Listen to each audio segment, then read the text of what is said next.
Look at this graph. It shows how over the last couple of decades, the youth of America has rapidly lost faith in the American dream. And it's little wonder why this is the case, because over the last couple of decades, the share of wealth held by the youth of the country has rapidly plummeted. But where is all of our money going? Well, the short answer is that it's going to the top 1%. But the long answer is so much more interesting and frankly, misunderstood, which is why I want to break down the 3 biggest ways that shadowy corporations and anonymous elites have sabotaged Gen Z's future. Beginning with one of the worst inventions in the modern business world, the person who only exists on paper. Now, this is a really weird concept, so it's best seen through example. Imagine that you've been looking at houses to rent and you're finally about to sign a lease on your new home. Everything has been pretty normal up until this point. You've got the right place, you're signing the documentation. The only weird thing with all of this is that you've never actually met the owner, someone named Greg Donaldson. Of course, you don't need to meet him because he's hired a property manager to rent out the house for him. So without too many concerns about not knowing the owner, you go ahead and rent your new home. And everything is good for a little while. But after a few months, you realize there's some problems. Namely, the property management group is horrible. It takes them weeks to do literally any repairs. And so having gotten fed up with them, you decide it's time to call the owner and express your concerns. But this is where things get really bizarre because it turns out that Greg Donaldson isn't actually a person. He's a business, and that sounds confusing. So what do I mean? Well, it turns out that Greg Donaldson is actually Greg Donaldson Limited Liability Company doing business as Greg Donaldson, and that this company happens to be based in the state of Wyoming. Now, why is this problematic for you? Well, the simple answer is because Wyoming is notorious for not sharing the details of who owns a company publicly. So when you finally figure out that you're not actually renting from a person, but from a company, you have no way of figuring out who owns that company. So in other words, you're stuck in a lease agreement with someone, somewhere, and you have no idea who it is. But why would someone go through all of this effort to remain anonymous, and how do they even do it? Well, to answer the former question, the answer is fairly simple. It's because anonymity is extremely valuable in today's political climate. Because in a world where people cannot afford to buy a house on average until they're 38 years old, where rent prices have doubled in the last 20 years, and where 1/4 of all house sales today go to investors, well then it's only natural that a little bit of animosity would begin to occur among young people who feel like they've been locked out of the home ownership experience. And so whether you own 3 houses that you rent out or 10,000 houses that you rent out, it is to your advantage to not have people realize that you are more than likely making a fortune off of the rental market that is coming directly at the expense of millions of people being able to achieve the American dream. As to the second question as to how all this even functions, well, let's continue with our Greg Donaldson example. You'll never learn this if you're the tenant in that house, but it turns out that Greg Donaldson LLC is in turn owned by an S corporation that's not based in Wyoming, but is based in a different state. Now that S corporation isn't owned by the actual owner of your house. No, it's owned by a holding company that's based in Singapore, which in turn is owned by a trust that is based in Panama. And the web only gets longer and more confusing. But all that really matters is that when you go all the way to the top of it, the house that was used in this example could very well be owned by a Japanese billionaire who owns hundreds or thousands of houses across America despite not living here.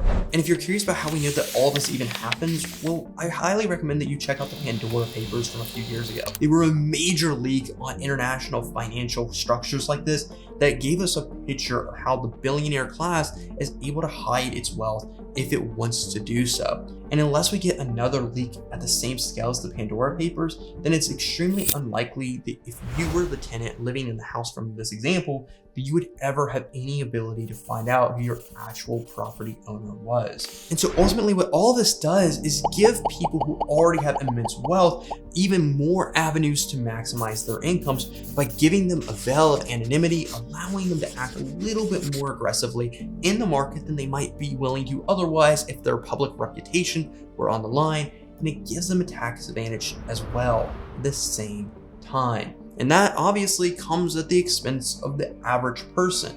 Because in a country where 1/4 of houses are already sold to investors, We totally need more international interest in buying our real estate, right?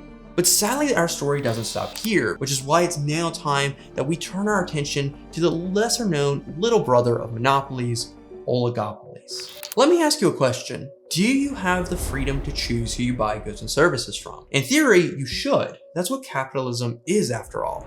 But is that accurate? Because if you pull out your phone right now, I guarantee you that you are using one of 3 big wireless carriers to be able to use your phone every month. And while none of these 3 companies are a monopoly because they don't have complete market control in their domain, put together, they have created an impenetrable fortress that no fourth company could ever hope to breach. But I can already hear what a few of you are commenting. But no, that's not true. Mint Mobile is an option. Ryan Reynolds is coming to save us all. And to my hypothetical commenter, that would be a great point if it were true, except for the fact that T-Mobile actually owns Mint Mobile. And you see, that's the problem, because even if you somehow can start a company that competes with a major company in a specific industry, chances are at some point you will be purchased and brought in to the oligopoly. And this consolidation of market segments by a few big providers happens everywhere. Think about it. How many different smartphone brands can you name? Probably 3. How many airline providers can you actually use if you need to go somewhere for the holidays? Unless you live in an absolutely enormous city, chances are you don't even have 4 options at your local airport. But what about something a little simpler? What about chocolate? In theory, anyone should be able to create chocolate. So how many chocolate companies can you name? If you could name more than 6, then chances are you need to look at this org chart, because basically 6 corporations own every chocolate company that you can ever name. But what does all this have to do with the American dream and with Gen Z? Well, simply put, it creates an illusion of choice that only exists on paper, but not in reality. And because all of these different market segments are becoming more and more consolidated, it means that companies are able to drive up prices because you don't have many real competitors that you can go to. And while they're not supposed to do this, considering that most major corporations are willing to drop more money lobbying the government in a day than you make in a decade, well, this isn't going to change anytime soon. And so in the same time where real wages are stagnant, in the same point where young people are increasingly becoming hugely indebted to a system that just doesn't pay off for them, well, they're also having to deal with the fact that prices are going up because of market consolidation. And there's a darker side to all this too, because let's say you look at all of the plights young people are facing today financially and you decide you're going to escape the rat race. You want to be an entrepreneur. I commend you if that is you, but there's something you should be aware of. Financial analysts call it a moat, which is basically a fancy term to describe what happens when companies achieve economies of scale. Basically, if you're trying to start a company and going against a major corporation that has billions of dollars that they've already used to negotiate better prices than you'll ever get, or to get R&D you'll never catch up on, you're not competing. Want to go and start your own barbershop? That's awesome. But you have to be aware that you will be competing against massive corporate franchises that can negotiate rents at a far reduced rate than you can, and they have marketing budgets that would put your entire budget to shame. And so what all this means is that want-to-be entrepreneurs of the youth of today have to choose between only a handful of industries they can go into that aren't already too consolidated, which is why we now have tons of influencers, because basically every wannabe entrepreneur is like, that's the thing that isn't consolidated, because what we really need is even more people like me trying to make it online and throwing graphs in your face nonstop while you're just trying to enjoy your breakfast. Am I right? Now, I promised you 3 culprits, and while we've already covered how major corporations can use their seemingly infinite money glitches to consolidate markets in secret, or how individuals can use international finance laws for their own advantage, what happens when you put those issues together? In short, you get the 3rd and final reason why Gen Z's future has been sabotaged and why the American dream is dying that I want to talk about in this video. To give it one word, it would be BlackRock. But even that is disingenuous, because this issue is with the entire private equity group market that has begun to siphon away the future of Americans and people across the first world. But before I get into private equity groups properly, if you've made it this far, then I just want to say thank you. I do not have a multi-billion-dollar budget to lobby the government to make common sense reforms that would try and re-enable more young people to achieve the American dream. All I have is a copy of Adobe Premiere that's actively pulled up on that computer behind me, as well as many sleepless nights. And so if you want to support independent analysis like this that actually puts Gen Z and just general people first, then please consider subscribing. Thank you. And with that said, let's talk about the single worst invention in the modern financial world, which is private equity groups. Now, they get a lot of hate on YouTube, and rightfully so, particularly because Blackstone has had a bad habit lately of buying around 300,000 rental units in the United States and renting them out. But you know who loses from that situation? Everyone else, because home buyers in the area see the price of those houses go up needlessly, and people who want to rent a home are having to deal with corporations that are very, very careful to make sure they're getting the profit they want. And so you can believe that they're not going to work with you on negotiating your rent down ever.